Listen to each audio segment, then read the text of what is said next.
Hello everyone, welcome to our video today. I'm going to introduce the newest products on my right hand. This is a steam kettle pot, and let me give the overall dimensions first.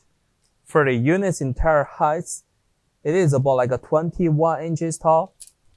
For the diameter of the units, they are almost about like a 17 and 1 4 inches wide. As we can see, the unit is coming with a couple controllers. This one is adjust the temperatures using the Celsius from the 30 degrees to the 110 degrees, and have a 2 indicator lights to notify you one is steaming and one is cooking, and also have a power switch.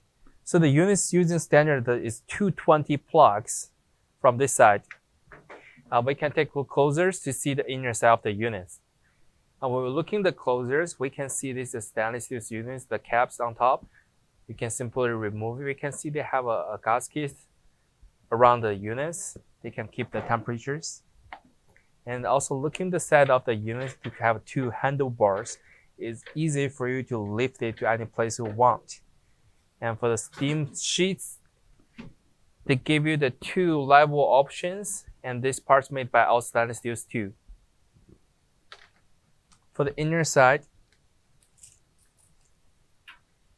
it is about like a 15 inches deep, and the diameter is about like a 15 and 3 4 inches. And we can see they have a mark on the stainless steel 304. And this will be the all demonstration information about these products. If you have more questions, feel free to contact with us.